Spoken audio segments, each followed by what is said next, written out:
Okay, well, it's 8 o'clock. I'm going to call the meeting of our TIP Joint Review Board to order. And the first item, Abby, the roll call. Rossing, Here. Ramirez, Here. Gallagher, Present. and Brar is present. Schaefer is absent and excused this morning. Okay, so the action item is the first item is the approval of the Joint Review Board minutes from September 21st, 2021. I think we are well, and the annual report for tax incremental district number 3. Well, no, first we just approve the minutes, so we go to the next one. So do I have a motion to approve the minutes, board minutes from September 21st, 2021? All I motion. guess. Okay. I will go ahead and second it. Any questions or comments? Okay, all those in favor of the motion to approve the review board minutes of September 21st, 2021, say aye. Aye. Aye. Aye. Anyone opposed? Motion passes. So the item number 2, that's probably Bill, annual report for TIP number 3. Go ahead, Bill. Yeah, thank you, Mayor. And I'm going to share my screen, and I'll be referring to both the annual reports filed with the Wisconsin Department of Revenue, as well as our own internal TIF model projections to give you an idea of what are some of the major items coming up for each TID. So hopefully you are able to see the screen with the TID annual report. Starting with TIF district number 3, this is our largest TID that includes the downtown as well as several areas in the Middleton Business Park. TID 3 is one of the largest and most successful TIDs in the state and continues to have strong increment and revenues. And that's even after several subtractions. We did an additional subtraction in 2020 that removed $130 million from this TID. In total, we've removed almost $500 million. And as you can see, the balances are still strong. We started the year with $18.6 million in fund balance. We had revenues of about $14.6 million. Most of that was tax increment, about $12.5 million. Expenditures during the year, 2021 was a lighter year for capital projects, but we do have several developer finance TIF agreements that we have payments that were taking place during the year. We had total expenditures of about $5.8 million for an ending balance of $27.4 million. And part of why we have the large cash balances in this TID is we have some larger projects coming up in 2022 and 2023 that we anticipate being able to cash fund with those balances. I'm going to switch over to our TID model and share my screen again. So this is our model and forecast that we put together for each of our TIDs, broken down by sources of funds on the left, uses, debt service, and fund balance. You see on the revenue side that even with that TID subtraction that we did, while the increment number is lower, still very strong revenues coming in. I'm going to focus in on the project cost assumptions. We have this TID's expenditure period goes through 2025, and we have some large projects that we're hoping to complete before we close out the TID expenditure period. So looking at the 2023 column, the largest one is the reconstruction of Pleasant View Road on the west side of Middleton. That will be a full reconstruction. It's a project with state involvement and federal funding. Our share is being funded by TIF, and that's also coordinating with work in the city of Madison in their portion of that road. But we've got a $14 million construction cost for that project that'll be funded by the TID. Other big projects in 2023, we have a smaller reconstruction project for some streets in our downtown area, including Parmenter, Elmwood, and Aurora. That's about $790,000. And then a reconstructioning and widening of Parmenter Street from Century Avenue going north, $4.6 million. That'll put us in a really good position for infrastructure, both for the west side business park development areas, as well as our downtown, and extending up north towards the Tribeca area in Middleton, which is a future development area. We also have some placeholders in 2024 and 2025 for other potential costs.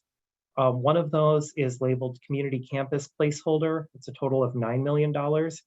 And the city has currently been involved in a study looking at our downtown, looking at all the city-owned land in the downtown, and contemplating some improvements, possibly consolidation of city facilities, which would not be funded by the TIF. But this placeholder is in there for items that might be related to this project, such as parking, streetscaping, other items to enhance the potential for development in the downtown. And then we have a final line of other TID projects as a placeholder for a total of $10 million. At this point, we don't have specific projects identified for those, but we wanted to build them into the model. And we'll be working and planning over the next year or two on what the final projects for this TID are. We're also anticipating that we may do one additional subtraction from this TID, probably around 2024 or 2025, as some of the developer finance projects pay off. So we'd be looking at doing another subtraction. And then even with that potential subtraction, as we look out at our fund balance forecast, and I'll move over to that portion, can see that our annual and cumulative fund balance would be drawn down with some of those projects in 2023. We're projecting a $2.8 million fund balance at the end of the expenditure period in 2025. And then based on the payout of the remaining developer finance agreements, we see that balance growing. And that gives the opportunity that, as I mentioned, that we can either look at doing an additional TIF subtraction or potentially even look at early closure of that TID. And that's something we'll be planning for in the coming years. Required closure date is 2030. Are there any questions on TID 3 before I move over to our other TID?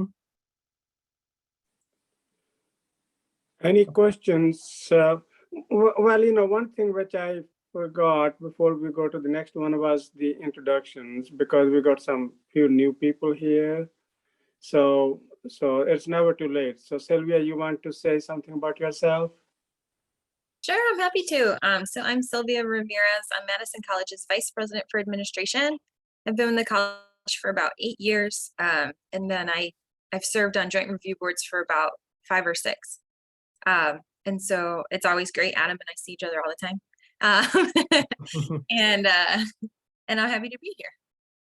Well, welcome. How about you, Jared? You want to say a few things? Sure. I'm Jared Rosing. I am the Assistant Superintendent of Operations for the Middleton Cross Plains School District. I've been here since July 1st, replacing Lori Ames. Prior to joining Middleton Cross Plains, I worked for the Monona Grove School District as their Director of Business Services. So I've been part of these joint review processes before as well. Well, welcome. And Adam, everybody knows you, but go ahead. I'm Adam, Dane County Treasurer, so I get to attend these countywide.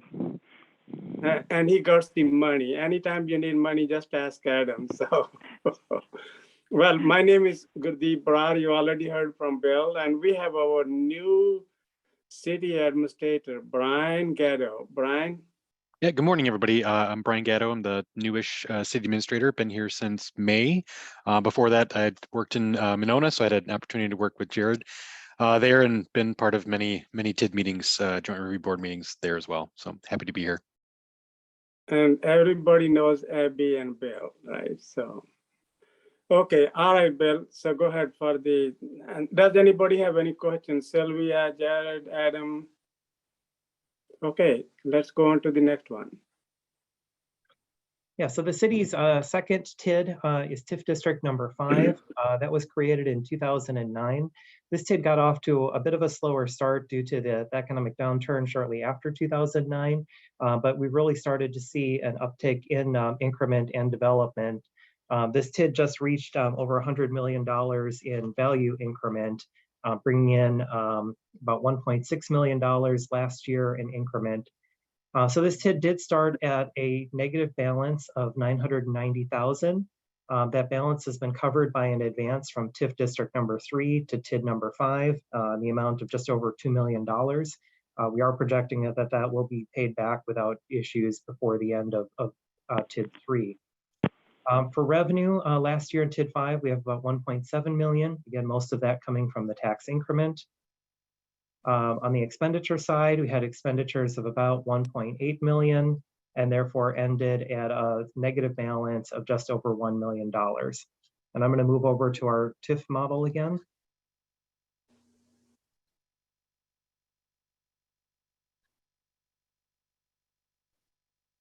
So looking at the revenues for TID 5, you can see that there's steady growth that has taken place and is projected from going about 1.6 million in increment in 2021, 2.2 million in 2022, and then that's really projected to take off in the coming years as some of the current projects come online that have been developed or are in the process of being developed. Looking at the TIF project assumptions for expenditures, we have a project that we're closing out in 2022, which is a Northeast Trail Connector. That's a multi-use bike path and pedestrian path connecting the northeast portion of the city to the district. The largest item that's in here is the Latitude Graphics site. And that is a property that the city is in the process of acquiring. We hope to have that wrapped up within the next couple months. That is located along the Pleasant Branch Creek near Parmenter Street. And that would provide land to both help develop a green space and potential park area along the Pheasant Branch Creek corridor. Park development of costs, of course, would be outside of the TID, but this would give us land to be able to look at that area. And this also would tie into a development proposal that's been made by the Bruce Company for redevelopment of their commercial business, as well as redevelopment with some mixed use and multifamily for a lot of other land that they own. So this is in preparation for that potential project.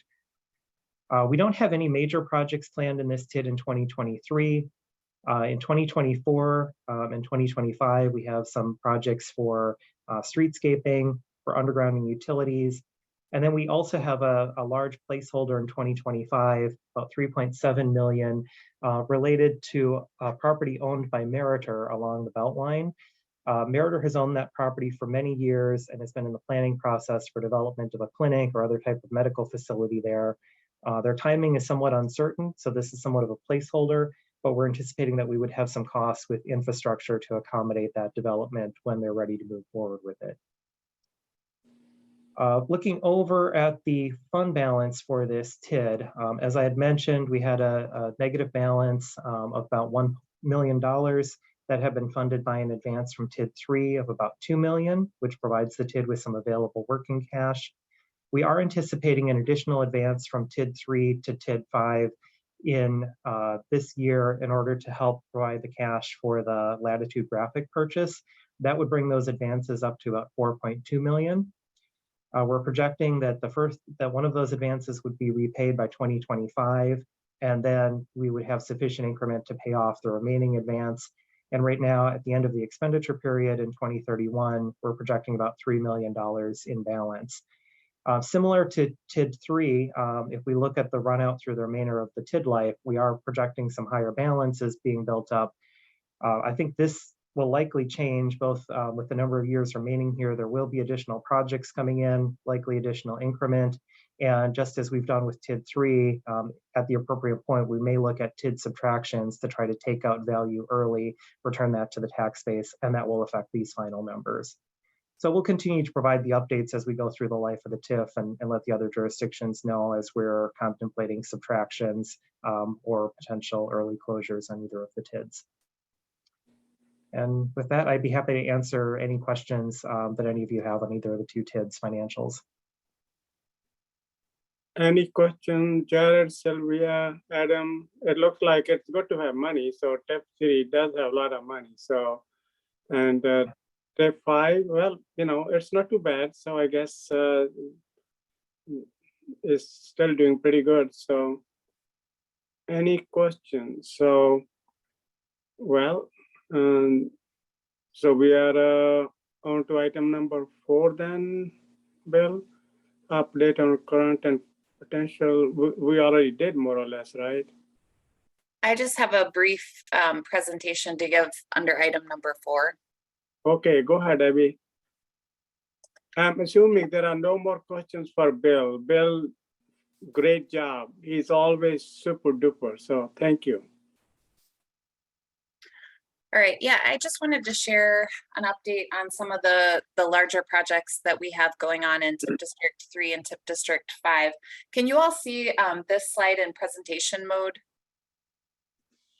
Yes. I'm not seeing it in presentation mode. I can see the slide, but just Okay. the small version. I always have trouble with the presentation mode, so hold on one second.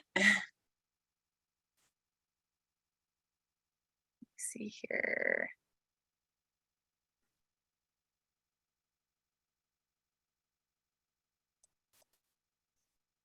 Can you see it now?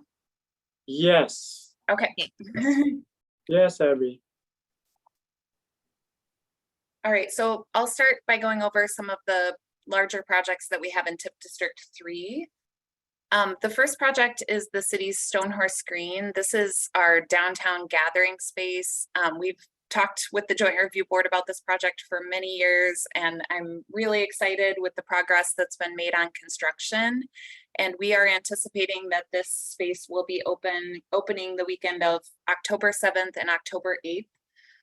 This project includes a band shell and a screen, restrooms, public artwork, and warming features so that the space can be used in the winter months as well. And we're anticipating hosting a variety of public events and gatherings in this space. And remember, you and your friends, everyone from Madison College, you're all invited. Yes, and that project was funded by a combination of TIP District 3 funds as well as a really robust capital campaign. We raised about $750,000 in private donations to support the project. The second project is the community campus plan, and Bill had mentioned this project as well. This is taking a look at all of the city-owned properties in downtown Middleton. So that includes the public library, city hall, the senior center, as well as a lot of surface parking, and looking at ways in which we can better utilize the land that we have available in downtown, as well as look at the potential for some additional private development and investment in downtown. We're working with SEH Consulting on a plan for these properties. We kind of shelved it during the pandemic, so we're just over the last few months, we've kind of been bringing our committee as well as our consultants and our elected officials back up to speed with the project and getting things kicked off again to take a look at this. And we anticipate that there may be some TIP components with the private investment side of things as well as private parking purposes, but a majority of this project will be general city funds and not TIF, because we're looking at municipal buildings primarily.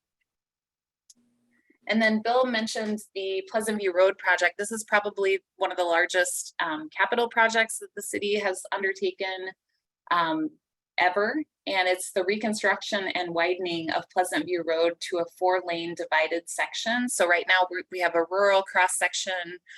We don't have curb and gutter. We need utilities to be extended along the corridor, and we are working jointly with the City of Madison on this project. The portion of the project that's funded by the TID is about $18 million from TIP District 3. We're starting construction this fall, and we expect that construction will continue through the end of 2023. And then the Middleton Municipal Airport Master Plan project. This has been in the news a lot. There has been a lot of public involvement with this project, and I'm happy to report that the plan is completed. The city portion of the project has been completed, and what the City Council approved is an airport layout plan that depicts 3 potential facility improvements. Obviously, if the city decides to proceed with any one of these 3, we would have to go through an extensive environmental review process, public involvement. But the 3 improvements that were depicted on the airport layout plan include adding 440 feet of pavement to this east-west runway that already exists and is paved on the property, developing a 3,280 foot north-south runway. And right now you can see that the north-south runway is a grass runway. It's unpaved, so there are only particular types of aircraft that can land there. And then also looking at some additional hangar development on the northeast side of the airport. And then moving over to TIP District 5 projects. This is a large new multifamily infill project on Parmenter Street that's now open. This one's called the Trotta, and it has 126 units of multifamily. 50 of those units are income restricted to households earning at or below 60% of the area median income. And this project is anticipated to generate over 15 million in incremental value to TIF District 5. The aviary at Middleton Market, I've listed this one still as under construction, although the entirety of the multifamily component of this project is completed. We're still waiting on the build out of the food hall, which is kind of one of the more exciting parts of the project. The Tresa development overall includes 263 units of apartments, 30,000 square feet of commercial, and then in addition, it includes the European style food hall. Obviously, during the pandemic, it's been a challenge for restaurateurs to consider opening new space. And so this project has been a little late to get started with the food hall component, but the apartments are completed and they are now being leased and occupied by tenants. This project is anticipated to bring in over $42 million in incremental value to TIF 5. And then a developer recently broke ground on this redevelopment project. This is the 6100 Lake Street project. It's the redevelopment of a vacant restaurant building into 4 stories of multifamily housing with 65 units. These are all market rate units. They're probably going to be higher end because most of the units include a view of the lake. The TIF incentive for this project was primarily for sustainability features like solar, a green roof, electric vehicle charging. There was also some public infrastructure that was supported in this redevelopment project. And then a relatively new project in terms of actually seeing activity on the site. This is on North Parmenter Street at the corner of Parmenter and Tribeca Drive in the Tribeca development. And this is a 2-phase development called 3810. It includes 130 units of multifamily workforce housing between 2 buildings in Tribeca. And both of these buildings received an incentive through the WIDA tax credit program. And I know, Jared, for your benefit, one of the things that Lori had indicated to us previously is that market rate multifamily generally doesn't generate students to the school district, but workforce and income restricted housing sometimes does result in new students to the district. And so if there's ever additional information that you need from the city about upcoming housing developments to help with your projections, I know we work with Mark Roffers on behalf of the school district quite a bit too. Please don't hesitate to reach out. We're happy to provide any of that information. And for this, Thank you. yeah, no problem. For this project, the TIF incentive was for the workforce housing development as well as for soil remediation on the site. And then this is maybe the largest project that we're working on and a great opportunity for the city to actually see some development of single family housing because over the last decade or so, we've really seen next to nothing in terms of new single family because we don't really have much in the way of growth area. So aside from the community of Bishop's Bay, which is actually in the Wanakee School District, we really haven't had much in the way of single family housing. So this is on North Parmenter Street. And this is the Bell Farm development. The developer is Kathleen Slattery Moshkow. And this is a 44-acre mixed-use development. It's really quite an exciting project. It has up to 880 units of housing, primarily multifamily, but it does include 150 units of single-family housing. And it also has about 74,000 square feet of retail, restaurant, office, and hotel. They are working on getting their platting approved. So there's no activity, no construction taking place yet on the site, but they hope to break ground on this project in the spring. And they're starting with the multifamily component of the project. So they'll start on the Parmenter Street side. And really the intent here is for this to be a really walkable community where residents who live in Bell Farm don't have to drive to access small amounts of groceries. They're going to have a boutique grocer included in the development. And they're also going to have cafes, a couple of cafes, and a lot of spaces available for people who live in the development to be able to work remotely. So they have that kind of built in throughout the project. Shared office spaces, things like that. The TIF incentive for this development is for public infrastructure, soil remediation, and then some really high quality sustainability features, including stormwater management that's above the state mandate. Everything that's mandated by the state is considered a normal cost, but they're really trying to go above and beyond in stormwater management. They have included an under parking water retention system. They have 2 levels of below grade parking, solar, geothermal. They're talking about requiring that every single family home within the development include a geothermal well. And they also are talking about this becoming a no gas development. And then also there are several green roofs included on all of the commercial buildings. Actually, this project just received before they've even broken ground on the project, they just were announced that they received a Dane County Climate Champion Award for how innovative the design is and the work that they've done so far. So 2 projects that Bill mentioned that I didn't include in the presentation because there hasn't been a TIF incentive that's been negotiated yet for either one. One is the larger Bruce Company redevelopment project that includes 800 units of housing as well as commercial office and potentially a hotel. And the Bruce Company's new headquarters and new retail space. And then also there is a proposal right now and a request for rezoning for a project that includes about 300 units of multifamily market rate housing in Greenway Center, right across Pleasant View Road from the city's public golf course. So those are 2 other large projects that are within a TIF district, but the city has not yet negotiated a TIF incentive for either one of those developments. So I didn't include those, but if you have any questions about any of the development projects that are happening in the city, I would be happy to answer them. So there's a lot happening in Middleton. You can see a lot of exciting projects, including Bell and the new one. So any questions now?